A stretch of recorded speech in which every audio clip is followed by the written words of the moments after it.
할렐루야.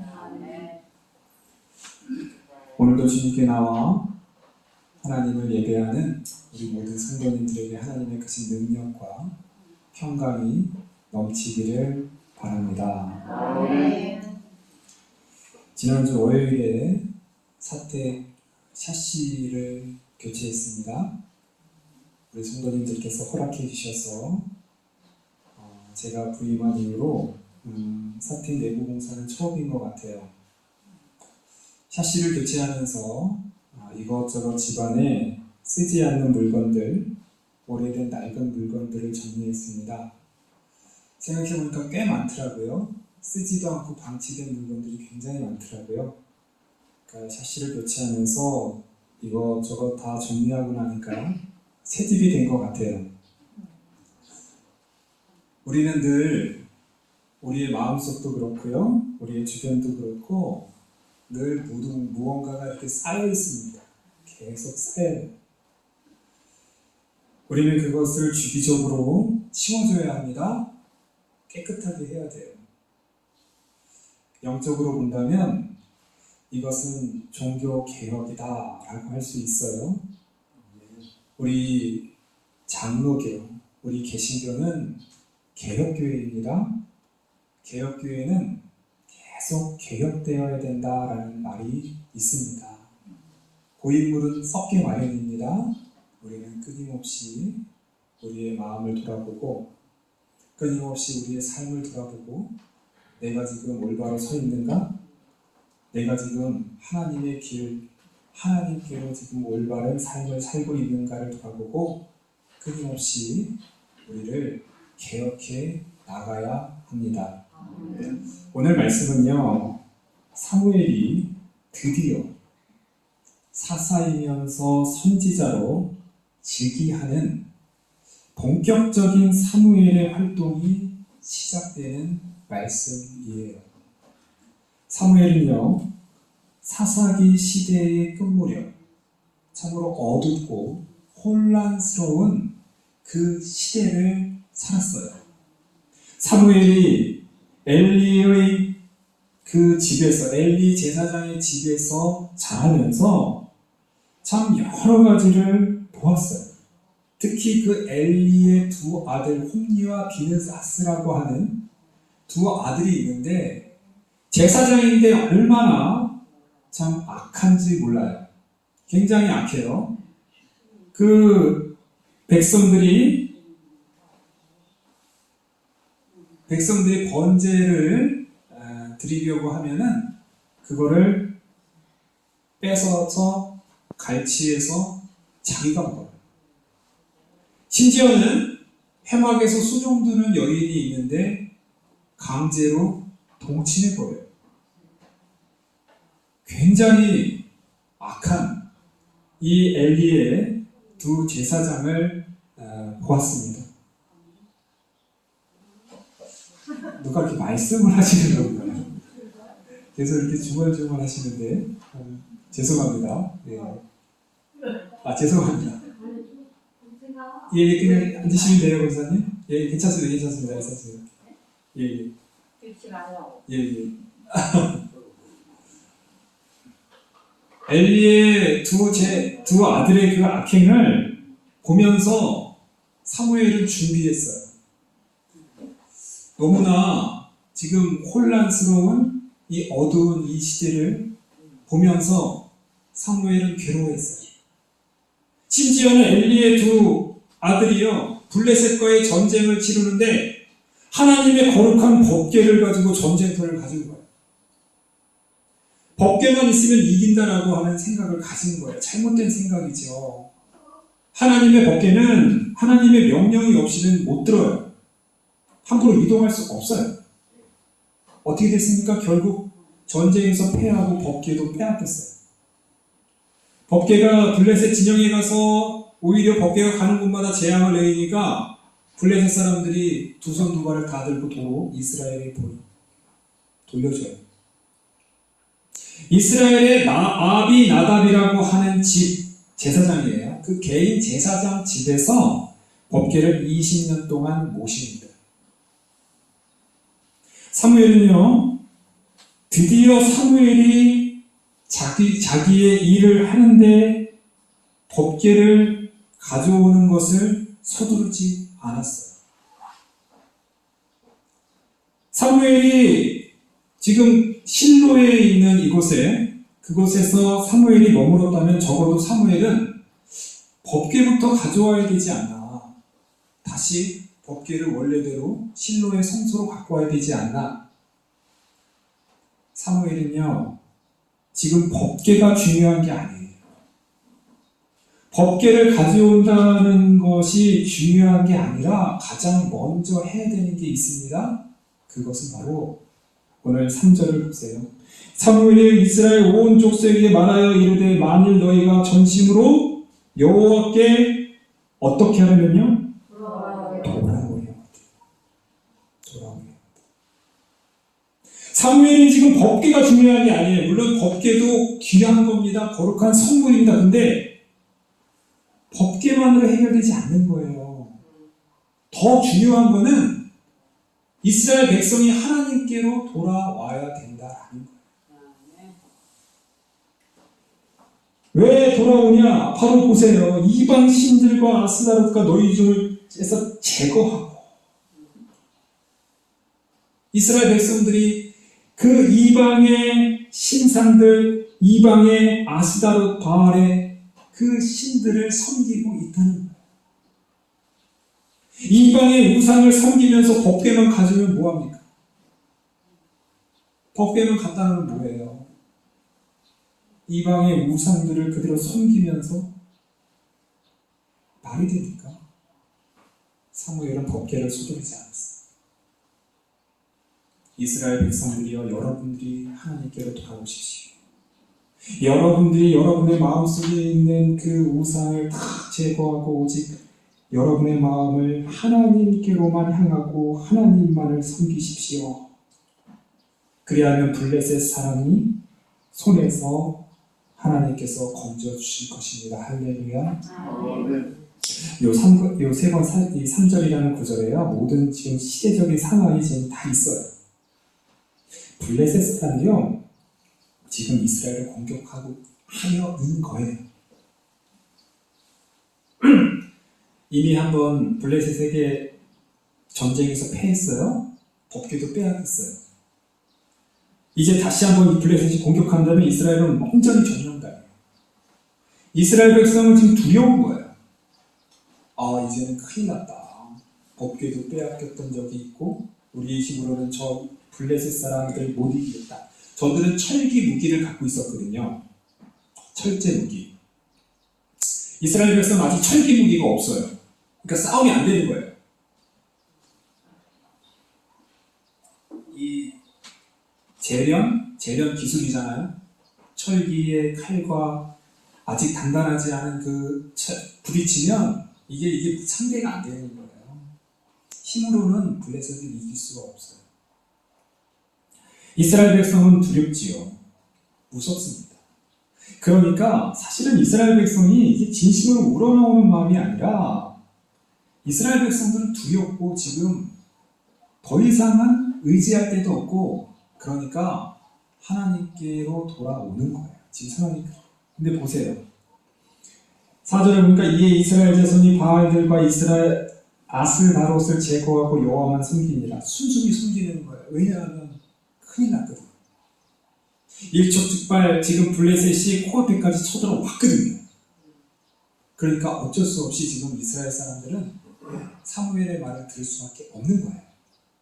자, 그런데요, 사무엘은 더 적극적으로 이스라엘 백성들에게 미스바로 모이라. 미스바라고 하는 이 미스바라는 뜻은 전망대라는 뜻이에요.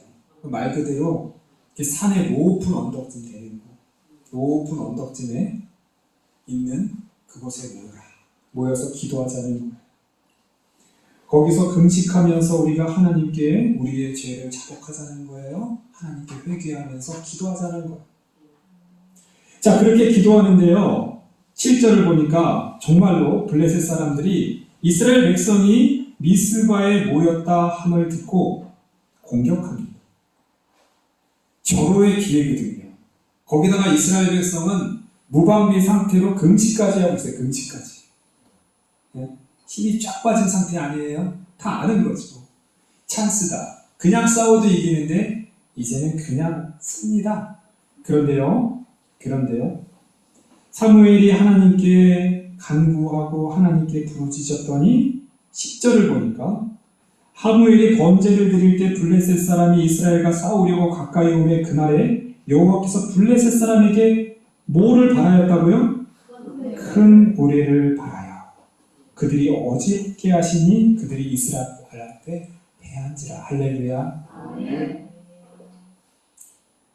하나님이 싸우셨다라는 거예요. 이스라엘 백성이 하나님께로 돌아오고 이스라엘 백성이 하나님께 금식하면서 회개하고 돌아오자 하나님께서 큰 우레를 바라여서 싸웠다라는 것입니다. 자, 오늘 말씀은요, 우리가 10절까지 읽었지만 7장 그 이후에도요, 사무엘이요, 블레셋을 추격하기도 하고요. 그 다음에 이 큰 우레라고 하는 이 천둥 번개가 얼마나 블레셋이 무서웠던지 사무엘이 통치하는 기간에는 블레셋이 전혀 이스라엘을 공격하지 못했더라. 할렐루야. 그러니까 사무엘은요, 그냥 그 지역을 이렇게 순회하고 다니면서 이스라엘 백성들을 계속해서 격려하고 하나님께로 돌아오십시오. 사실 이거밖에 없는 것 같아요. 그랬더니 사무엘이 사는 날 동안에는 평안이 있었더라. 할렐루야. 오늘 말씀을 보면 사무엘의 통치, 사무엘의 그 다스리는 그 이야기가 그대로 이 7장에만 짧게 요약돼요. 더 이상 이야기가 없어요. 그리고 8장에 넘어가면 이미 사무엘은 늙었어요. 사무엘의 시대는 요 즉위식할 때 처음 미스바로 모여서 기도하게 하고 금식하게 했더니 블레셋을 이기고 그 다음부터는 평생 동안을 그냥 평안하고 평탄하게 살았다는 것입니다. 참 쉽죠? 인생이 참 쉽죠? 그렇지 않나요, 성도님? 남의 인생이 쉬워. 많은 인생이 쉬워요. 남의 인생은 쉬워요. 블레셋을 이길 수가 없습니다. 철제 무기를 가지고 있어 병력 갖고는 도저히 이길 수 없는 상황이에요. 하나님께서 큰 우레로 이겨주신 거예요. 저는 우리 성도님들은 우리 삼국교회는 이런 평탄한 인생을 살기를 원합니다. 창세기를 보면요, 굉장히 짧게 소개되는 인물이 있어요. 이삭이에요. 이삭의 인생은 굉장히 짧게 소개돼요. 근데 가만히 보면요, 이삭의 삶은 굉장히 은혜롭고 평탄한 인생이에요. 이삭이 그 블레셋 사람들이 자꾸 우물을 뺏어요. 그러니까 그 시대에 우물 하나 얻기가 굉장히 어려운 거예요. 땅을 판다고 우물이 절대 안 나와요. 그러니까 우물은 굉장히 귀해요. 이 생명샘이에요. 생명샘. 이 유모민을 하는 사람들에게 이 반드시 지켜야 되는 게 우물이에요. 근데 이삭은 내어줘. 뺏으면 내요. 그리고 또 파니까 또 나와요. 또 뺏으면 또 줘요. 또 파면 또 줘요. 이삭은 내어주고 양보를 했는데도 하나님께서 파는 족족 우물을 주시는 거예요. 이삭은 그런 사람이에요. 너그럽고 양보해도 하나님께서 부어주시는 거예요. 농사를 지면 100배의 수확을 얻는 거예요. 이삭은 처음부터 그런 운명이었냐? 처음부터 그냥 하나님께 복받은 운명이었냐? 저는 그렇다고 보지 않아요. 모든 인생은 처음부터 잘 되는 인생은 저는 없다고 봐요. 그런 인생은 없다고 봐요. 아마도 저는 이 이삭의 삶을 중에서 가장 중요한 결정적인 계기는 아버지 아브라함이 이삭을 모리아산에서 산제물로 바치려고 했을 때 이삭이 순종했다는 거예요. 이삭이 반항했다는 얘기가 없어요. 늙은 할아버지, 할아버지인데 아버지예요. 뿌리칠 수 있거든요. 반항할 수 있거든요. 칼을 들고 죽이려고 하는데 이삭이 반항했다는 얘기가 없어요. 아버지를 신뢰하고 하나님을 신뢰했다는 거예요. 아버지를 통해서 하나님을 믿었다는 거예요. 이삭이 적어도. 그 결정적인 순종과 결정적인 이삭의 그 믿음이 평생을 이삭으로 하여금 하나님을 신뢰하게 하지 않았나. 저는 그렇게 생각합니다. 가만히 보시면 우리 사무엘도 비슷하지 않나요?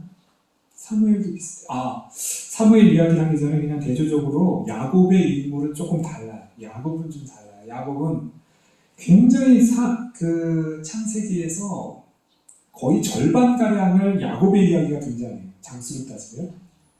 야곱은 파란만장한 삶을 살지요. 근데 야곱은 태어날 때부터 욕심자예요.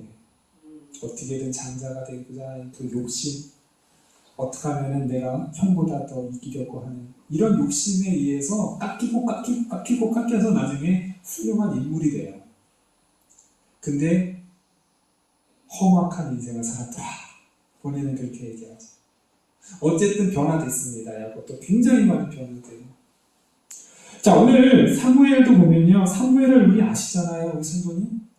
사무엘은 어머니의 서원으로 그 어린 아기 때부터 집에서 부모님에게 응석을 부리면서 그렇게 자라날 아이가 성소에서 낯선 곳에 차가운 곳에서 자랐어요.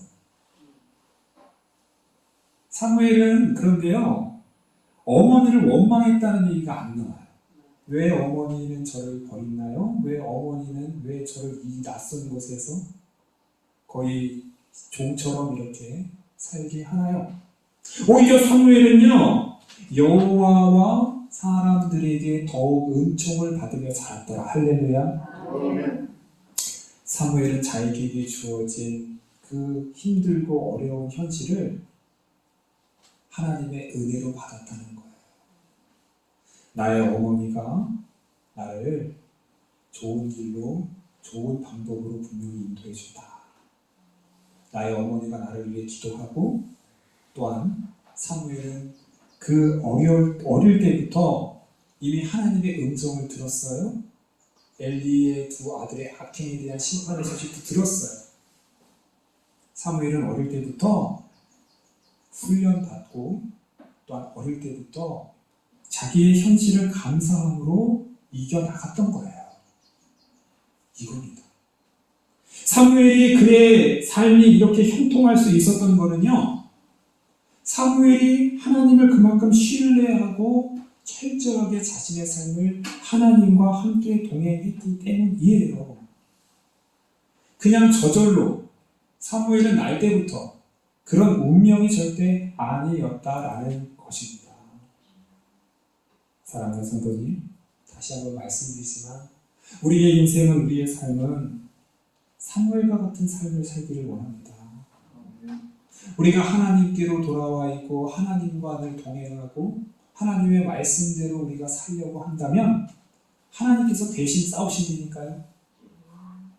우리가 도저히 생각할 수 없는 방법으로 하나님은 큰 우레라는 것을 통해서 우리의 여러 가지 문제들, 우리를 괴롭히는 여러 대적들 하나님께서는 다 물리쳐 주실 줄 믿습니다.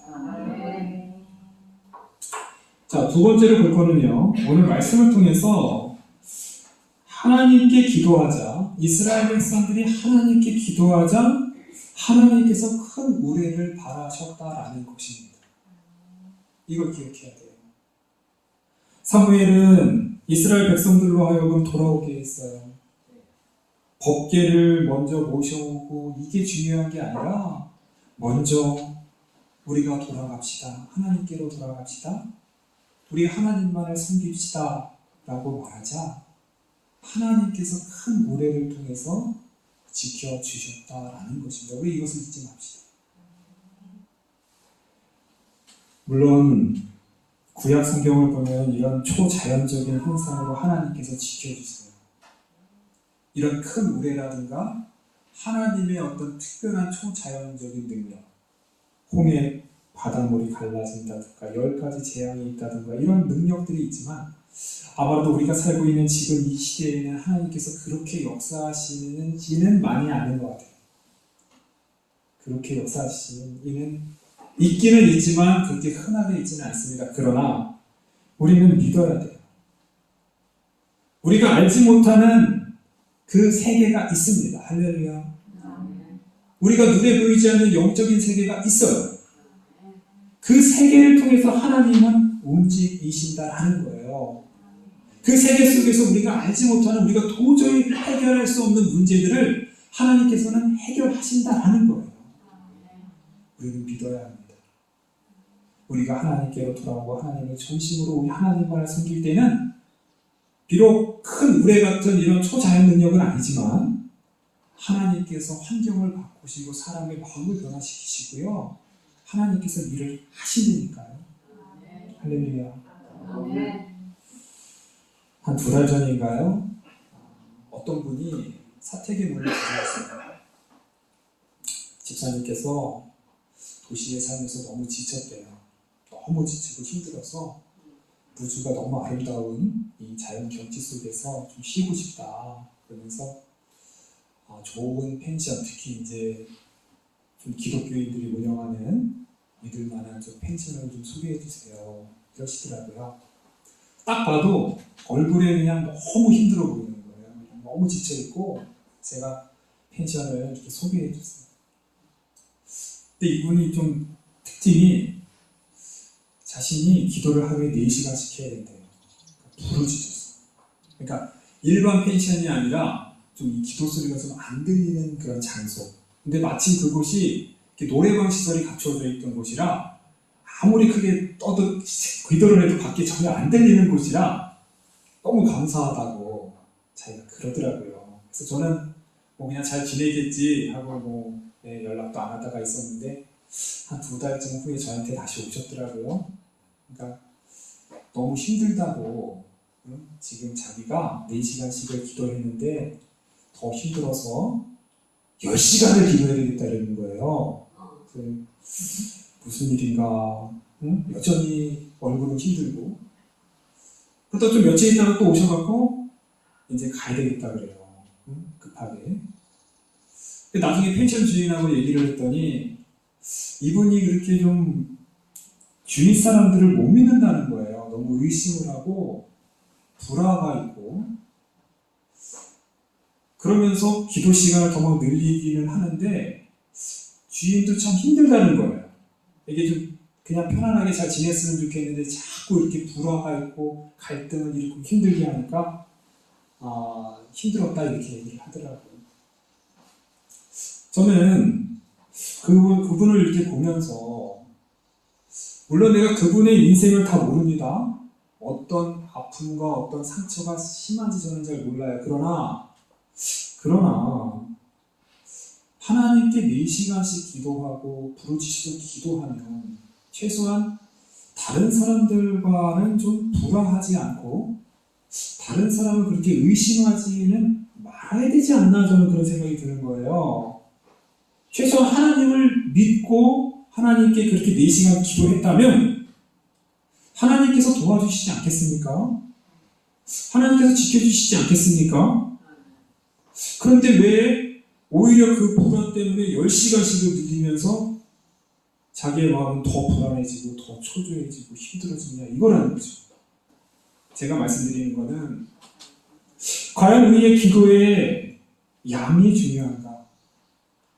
이렇게 기도했는데 마음의 평안은 없고 이렇게 기도했는데 오히려 주위 사람들과 불화하고 주위 사람들과 오히려 이렇게 힘들어지는 삶을 산다면 이게 과연 제대로 된 바른 기도인가? 라는 그런 생각이 드는 거예요. 우리가 하나님께 정말로 돌아와서 하나님께 자복하고 회개하면서 하나님을 믿고 기도한다면 하나님께서 우리를 지켜주시지 않겠습니까? 그게 우리의 신앙생활의 이득 아닐까요? 안타까워요. 결국은 이제 고향으로 가셨지만 참 안타까워요. 정말 저렇게 열심히 기도하는 거는 정말 훌륭하죠. 저도 그렇게 못하는데요. 그런데 그렇게 기도하는 거에 비해서 너무 삶이 불안하다. 너무 삶이 힘들다. 과연 이것이 바른 길일까라는 생각이 든다는 거죠. 하나님께로 우리가 돌아온다는 것은 10시간씩 기도하고 4시간씩 부딪혀서 기도하는 걸 말하는 게 아닙니다. 하나님께 맡기는 거예요. 하나님, 제가 불안합니다. 지금 골리앗, 여기 블레셋이 막 쳐들어오고 있는데요. 불안해요. 그래서 열심히 부르짖어요. 그런데 그 불안함이 사라지지 않는다. 뭔가 문제가 있는 거 아닐까 생각해. 우리의 믿음의 기도라는 거는 하나님께로 돌아가는 것이고요. 하나님만을 믿는 거예요. 그리고 하나님께서 해결해 주십니다. 하나님께서 물리쳐 주십니다. 믿음으로 확신하면서 나아가는 겁니다. 우리의 불안과 걱정함을 하나님 평안함으로 바꿔주십시오. 믿음 담대함으로 바꿔주십시오. 그리고 오히려 나의 힘든 상황이 바깥으로 나가지 않고 오히려 주위 사람들에게는 기쁨을 줄 수 있고 평안을 줄 수 있고 오히려 내가 기도하니까 내가 이렇게 평안합니다라는 것을 오히려 보여줘야 되지 않을까 그런 생각을 했습니다. 사랑하는 성도님, 오늘은요 사무엘은 어떻게 이렇게 평탄한 삶을 그의 인생이 평탄한 삶을 살았는가. 그는 어릴 때부터 훈련했다는 거예요. 어릴 때부터 어머니의 소원을 받아들였고 하나님을 믿고 그 신앙을 쌓기에 이런 일이 일어났다는 거예요. 둘째는 하나님께로 돌아오게 했더니 하나님께서 대신 싸워주셨다는 거예요. 우리의 인생도 사무엘 같은 인생 되기 원합니다. 이삭과 같은 인생 살기를 원합니다. 기도하겠습니다. 하나님 아버지 감사합니다. 하나님, 사무엘은 어머니의 소원을 받아들였죠. 어머니의 하나님께 드렸던 그 간절한 소원을 본인의 인생으로 살고, 그래야 그가 즉위할 때는 하나님께서 싸워주시고 하나님께서 이기심으로 평탄한 인생을 살았습니다. 하나님, 우리가 하나님께 돌아온다는 것은 우리가 하나님을 진심으로 믿는 것이고 우리의 여러 가지 불안과 걱정, 근심을 내려놓는 것이며 하나님 안을 전적으로 의지하는 것이라는 것을 기억할 수 있게 하여 주시옵소서. 우리도 우리의 가정도 우리의 상고교회는 사무엘 같은 이삭과 같은 평탄한 삶을 살게 하옵소서. 예수님의 이름으로 기도합니다.